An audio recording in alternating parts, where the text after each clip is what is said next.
Hi everyone, and welcome back to my channel. Welcome to episode 2 of my live play and explain. We are already in the middle of a hand here with aces. We 3-bet squeeze pre-flop, bet 50% on flop, bet 30% on turn, I think, and river.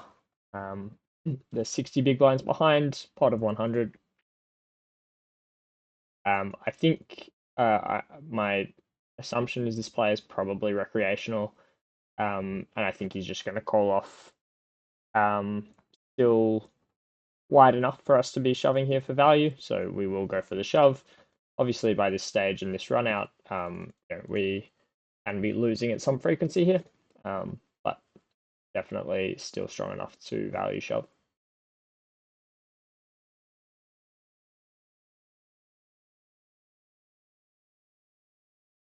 Baiting the snap call is nice. Now we are absolutely hoping for a call.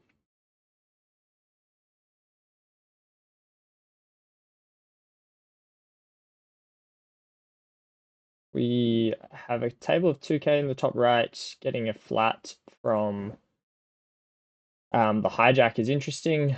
Certainly non-standard as to how most regs play it. He's also playing off 90 bigs. I think he was 100 bigs before, so we'll see if he tops up. But potentially recreational player. I think we're going to start with a range check though with the ace-5.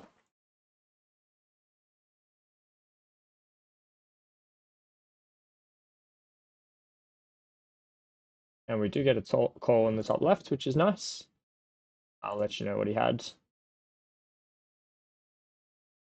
So top right, we face 2/3 pot. Just looking at what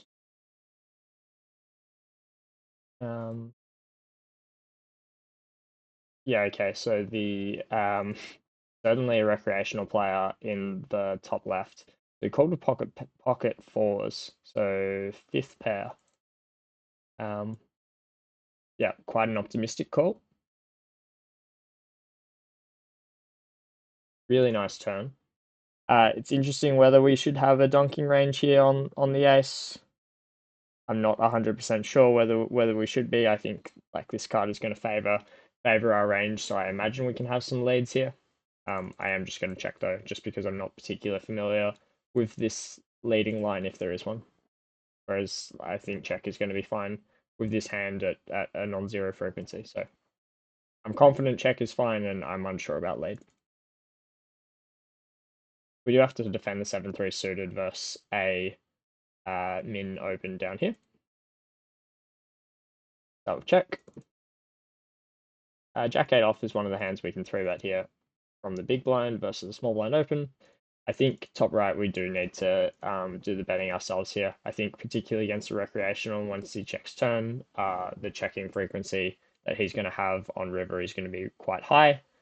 So I think we just go for a single straight of value on the river here. I think B125 is fine.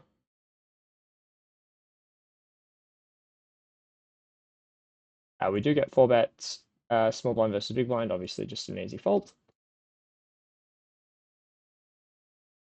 And 7-3, I think this is a hand, like it's an ambitious raise, but I think it's going to perform fine.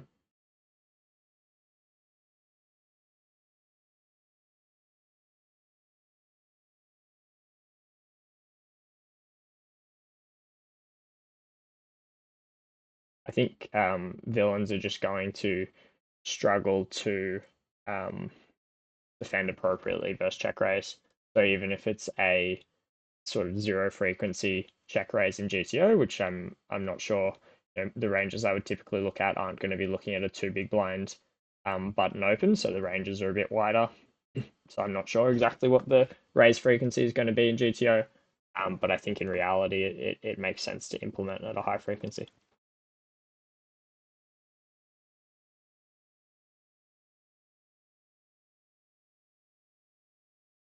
So we did have 2 recreationals up here, but we still have this player who I think it's safe to label him a calling station. So obviously gonna need to tread carefully if we're in any big plots where we're bluffing into him.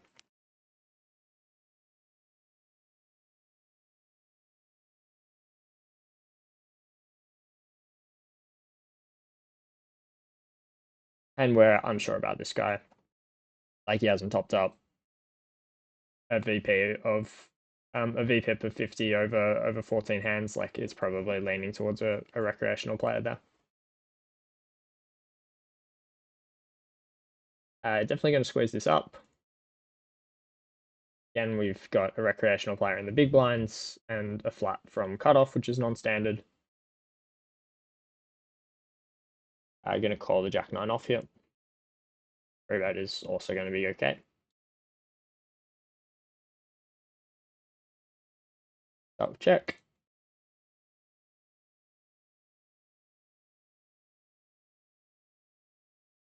I'm going to fold the 5-3 suited. I think we can argue opening it, given we think we have a recreational in the small blind. Maybe opening's better. We will just let the Jack 9 off go. Okay, so we do face a 4-bet here. Not a wonderful spot. We will be calling though.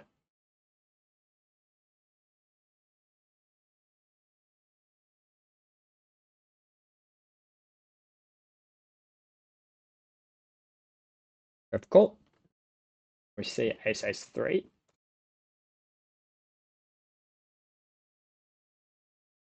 Expect to see high frequency small bets here from villain, and we do need to defend one.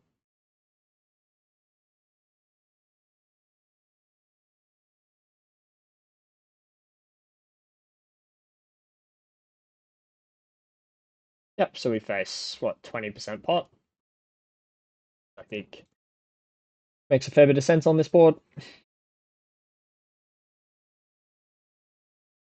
Gonna 3-bet the king jack suited and start with call with the jacks. King on the turn is obviously a pretty bad card for range. I think we can now just fold on turn if we face further aggression. I don't expect there to be many 4-bet bluffs in this like dynamic anyway. And I guess some of those 4-bet bluffs would come from, potentially like 4-bet bluffs that haven't connected here at all, coming from like potentially the Queen Jack Jack 10 region, which might make sense to barrel, which we block 2 combos of each of those. So I think very happy just to fold the jacks here.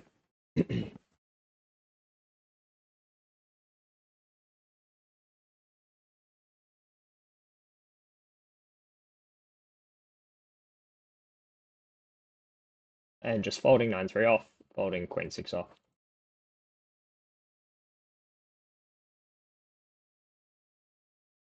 Opening up the 10s.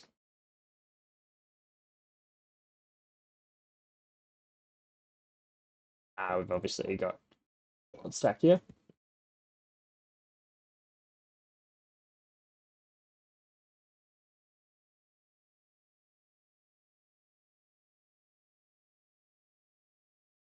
Fold the king 9 off. King 3 off. King 5 off up here is not an open in theory. I think against a weaker player, though, we can get away with it. And we see the short stack limping, just like doubly confirming that he's a recreational. We see ace 9-9. I think we can start with a range bet against this opponent. The hand is also fine to bet in theory, particularly the king of diamonds. Going to be betting smaller.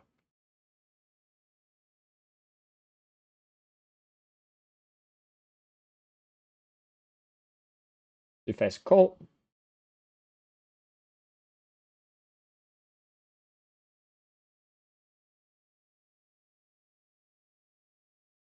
So we have an optional bluff. I don't think we have to check this hand pure. I think with the king of diamonds, we can still go for a second straight.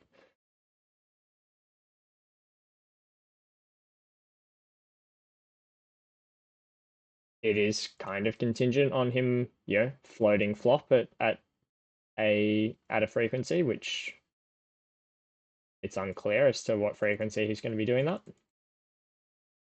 But we will go for it and potentially bluff some diamond rivers as well.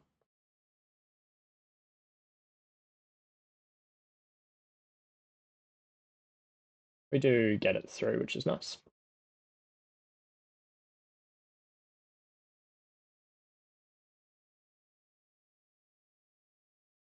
Opening up the ace-10 suited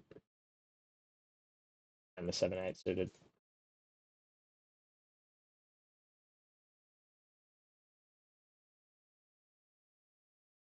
They're flat from the small blind, which is not a mistake on its own. It's just like a low frequency play from reg, so more likely to be recreational. Would be the read there.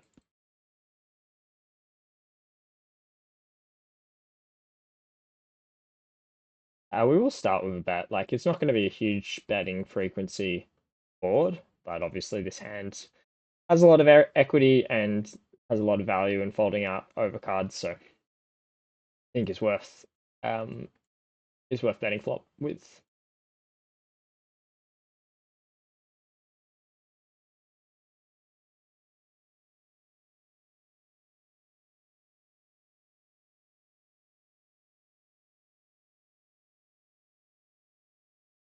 Yeah, I like the flat from small blinds, 8 big blinds, 3 bets, V-pipping 100% off 4 hands. Like, obviously, but there's no sample there at all. But like, I think already comfortable saying that this guy's going to be a weaker player.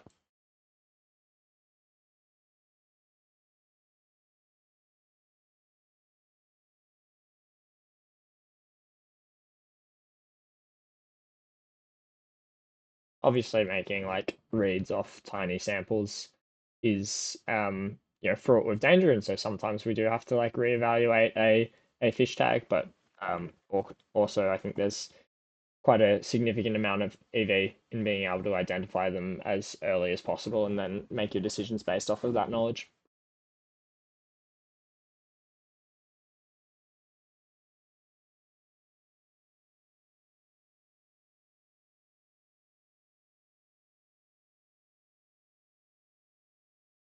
We saw a 3-bet for him, a pretty quick bet on flop.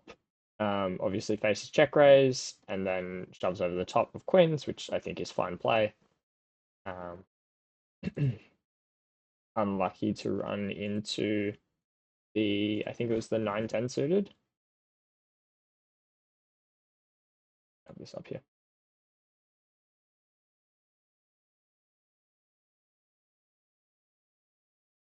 Yep, so 3-bet, bet big, face raise, which like, unless is this the 9, okay, it's the 9-10 of spades. So I mean, both hands are fine to get in. That can just play itself on flop, so I don't think any further reads to take from there. We will have to call with the ace deuce for 0.8 big blinds more. If it folds through. I think we still have to call. Bit of a weird one. There's a dry side spot, so hopefully he can just like back this down and win with ace high sometimes. I don't have a whole. I mean, we do have the ace of spades, so we can consider raising, but given that the main pot is still dry, like we have to get it through. Player 5, I think I'm just gonna fold, but maybe could be a bit tight.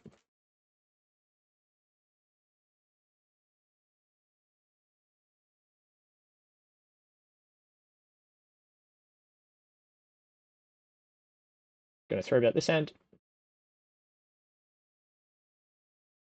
Take it down. I think we're gonna sit out of this 2K table. Like, yes, there's a potential recreational, but his stats don't look too absurd. He's playing slightly short, but like he's also on our left, so he's not exactly in the position that we want him to be in for us to be able to make the most EV. This guy's 3-betting to 7.5 big blinds from the small blind. So pretty comfortable that he's going to be a recreational as well.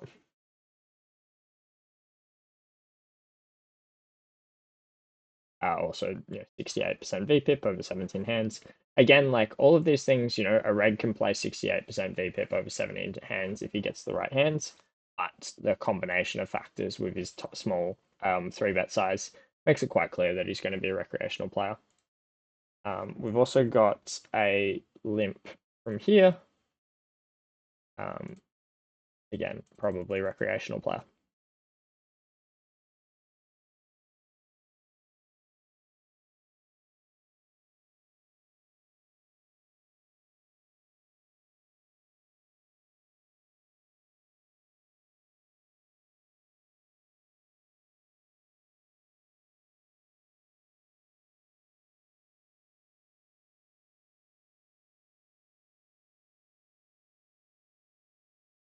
This guy just also seems fairly on the aggressive side of things, which will be useful to keep in mind, essentially.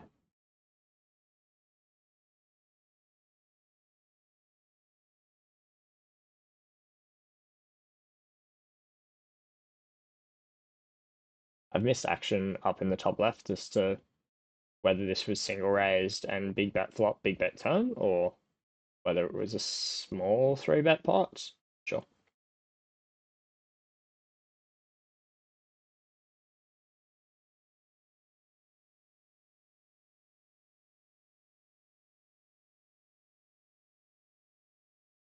Take a look at that one and see what player 2 is doing there. Holding out 2-6, obviously. Okay, so we face, it was a 2 big blind open, a 8 big blind 3-bet, again, like really small here. Check on flop, check, overbet, jam. Interesting, interesting this guy, so he goes for the small 3-bet, 3, and then check flop, check jam turn, versus overbet. Yeah, interesting line, not one that I'd expect to see. You know, that I'd really expect to see. So, exactly what his range makeup looks like there is a bit unclear to me. So we'll just like note that it's a bit weird and see what develops.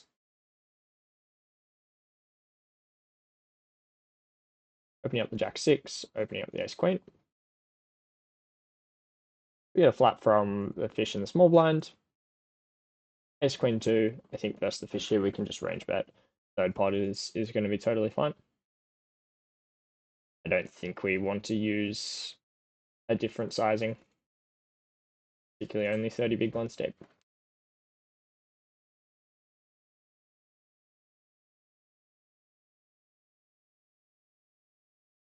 A fairly quick call. I think we can consider a second barrel. A lot of the time, fish will call the first barrel with their pocket sixes here, and then we'll fold turn versus 75% pot. So I think I'm happy to barrel 75% pot and just do that pure with this hand, and then give up all rivers. Just like he's obviously never folding an ace. I think there's just still enough floats on flop that the turn bet is going to be profitable. Obviously, once he doesn't snap fold, like it's not looking particularly optimistic for the jack high here. We river a jack, and sometimes we turn showdown value. Sometimes we river showdown value. Versus the fish here, against the donk gem, they're just going to be folding. There's not really any hands that he can arrive on the river with that that are bluffs, unless he's doing this with pocket sevens. But I don't think that's very likely.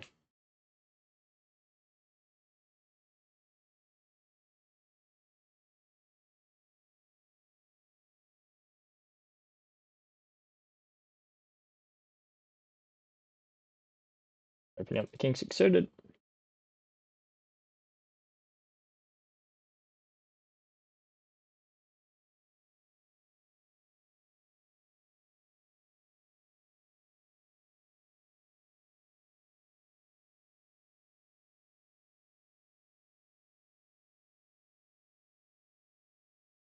We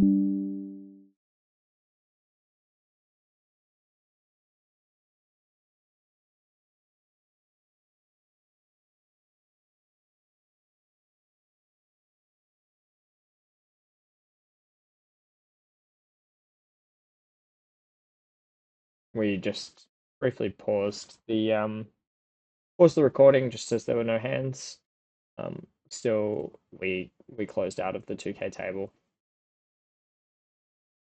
We can consider squeezing the king nine. I think it's okay versus with potentially all three being recreationals. Maybe a bit ambitious. I think it's okay. I typically don't play the heads up, so I'll sit out of this on the big blind.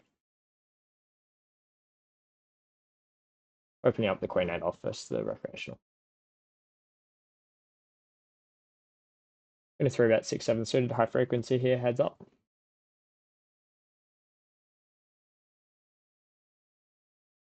And against a recreational who is potentially just going to overstab here, we might start with a check here on flop. Also, the double paired fours is not going to be a high frequency check. Not going to be a high frequency bet board anyway from the small blind. After we face a pretty quick check, I think a couple of things where our hand is almost always good here, and I also don't expect him to bet the turn at high frequency. So I think we should start just betting ourselves now.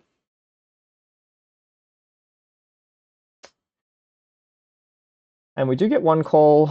We're going to start with a C bet here on the queen 5-5. I think third pot is okay. And now the question is, do we want to go for a second street of value here, which is primarily going to get value from his 9x region. He probably shouldn't have too many flush draws, given he quickly checked back flop, so not too concerned about that. But he also is going to have some like ace high floats, which he's now going to bluff river with as a recreational, and some like 10 jack, king 10 type hands. So I think I'm going to lean check here.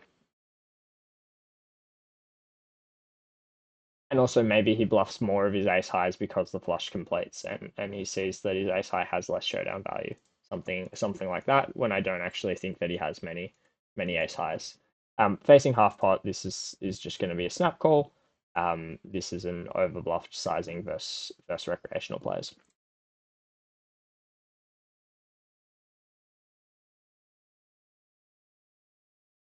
So yeah, he just had the jack 10.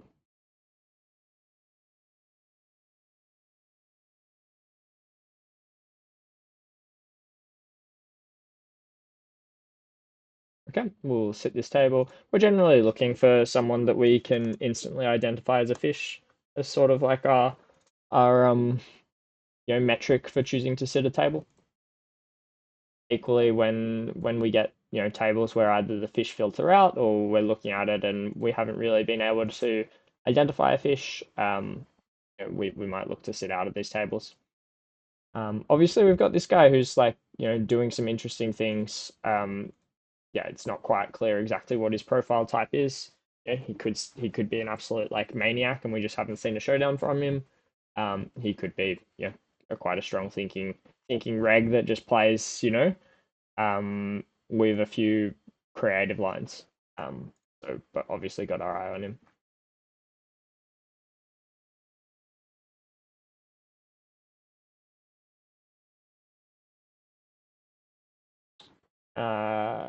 Just going to review that hand there. Looked like a bit of a suspicious hand for him to have there, but we'll review that. So he opens, faces 3-bet, defend versus 3-bet is fine. And he goes for the check raise with the 9-10 no club. It's a call, and then shuts down. I mean, what I will say is you do have to have some raises on the 3 flush boards with hands not containing a club. And if he thinks that the button, I think it was, is going to under defend versus check raise, and actually, raising a hand like 10-9 suited might be totally fine. Yeah, it's certainly just like an aggressive play, right? So that's what we're going to note out of that. Ace Queen 8, flop bottom pair. I think we can start with a small bet with range is going to be okay.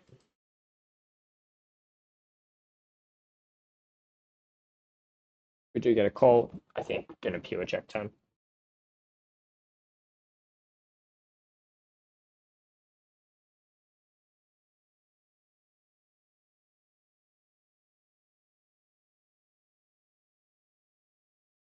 We can consider a few things on turn here.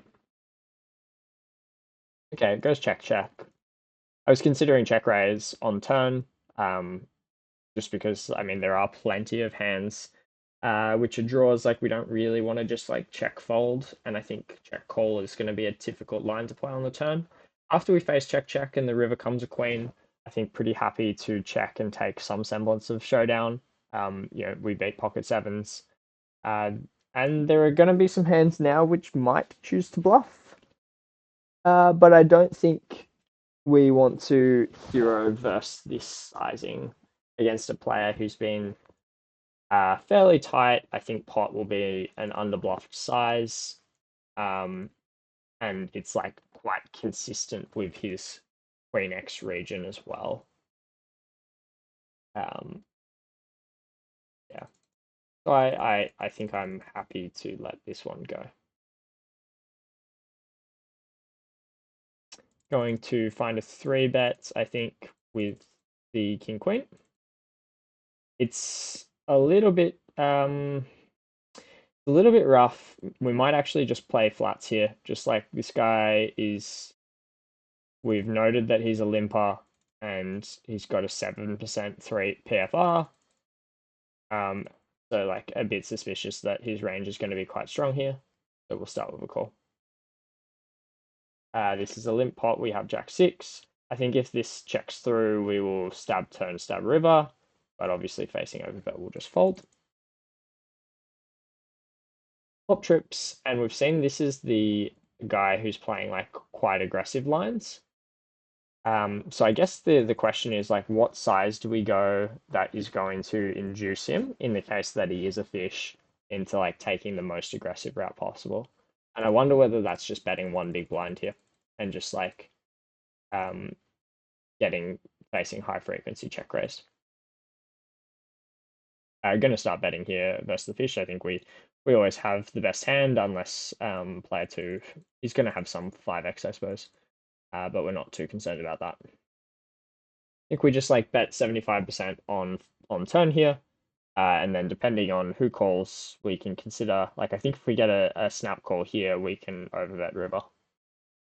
Okay, we have quads in the top left. I think we have the best hand. And it's just like again, how do we induce him to do something stupid? And I think the answer is still that we just want to bet small.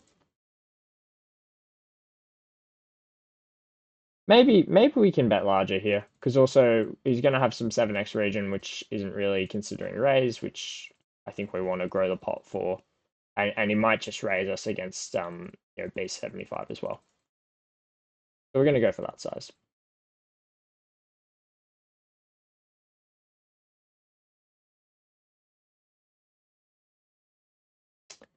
And a bit awkward. I'm not sure whether we'd normally be playing like high frequency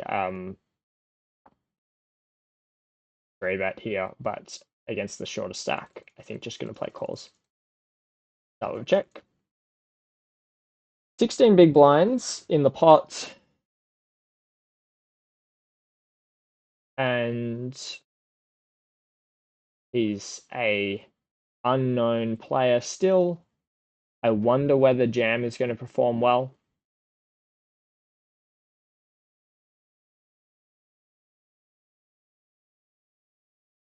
It's going to perform well against any rivered Queen X, and it might perform well against his 7x, and he hasn't indicated that he's going to raise us on river.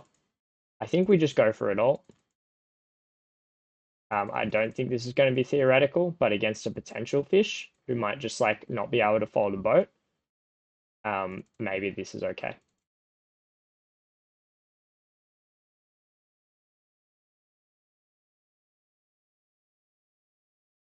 We're getting a tank, which is a nice sweat.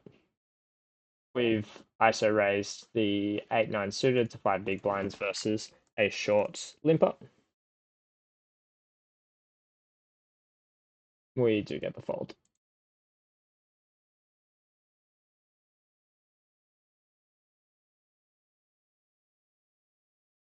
We face like quite a small 3-bets from someone who's played quite aggressively so far. Also aggressive out of the big blind so far. Again, you have to be careful about the 3-bet hands, the 3-bet frequencies, because yeah, he can just be getting good hands. But we will start with a call here in position with 8-9 suited.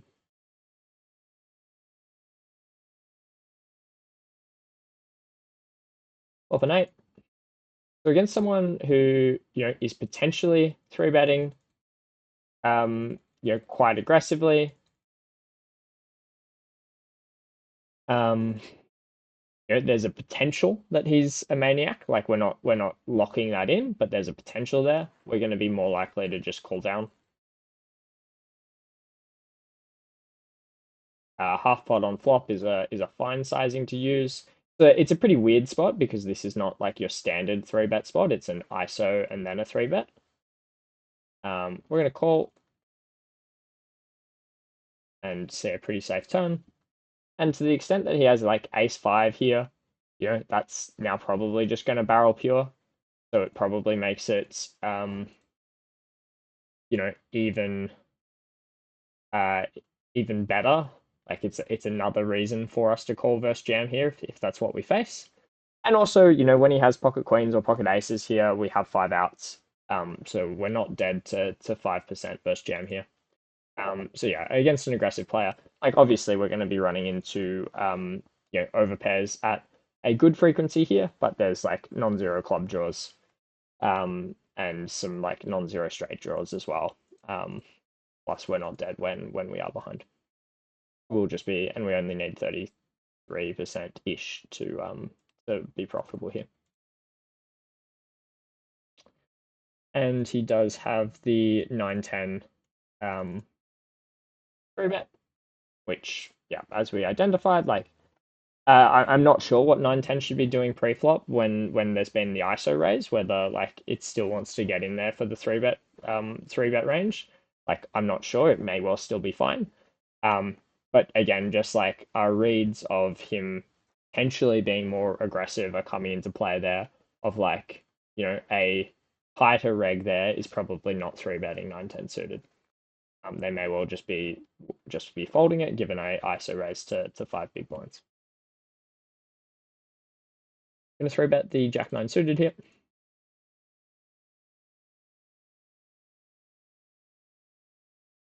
Missed the hand top left, but the guy has lost a stack. We'll potentially review that, just seeing if we get action down in the bottom right. And we do get a call from our open with the pocket tens. This is just, I think we're just going to play check range on this flop. Like pocket tens being a hand which is going to benefit, quite significantly from denial of overcards coming in. We're just going to stick to a strategy here of checking range. Which then ensures that we have strong hands facing bets on flop. I think when we face only third pots, like I don't think this is really the sizing that he wants to lead with. I think when he wants to lead, he wants to be more polarized. Maybe that's not quite true on the flush board. But I think where he's more isolated to like one pair hands now. So I'm going to raise to get value from those one pair hands, those single diamond hands. And also we have, bailout equity of a diamond sometimes being good for us as well.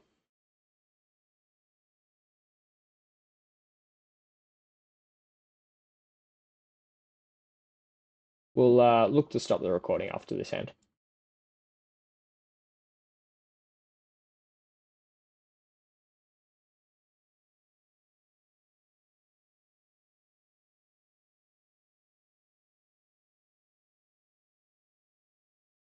He's obviously giving it a big tank. If we face three bets, we're going to be in a pretty rough spot.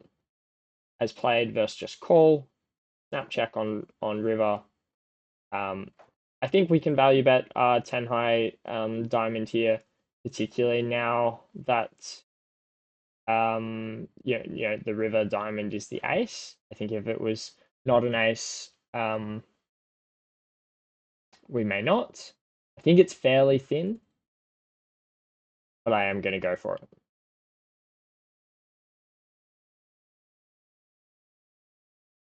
And just going to fold versus raise if we do face raise.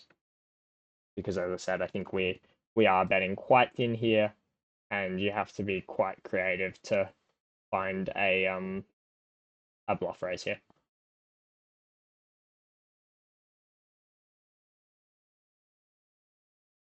I think we are exploitable in the sense that I think when we have the king of diamonds here, we're probably not betting to this size,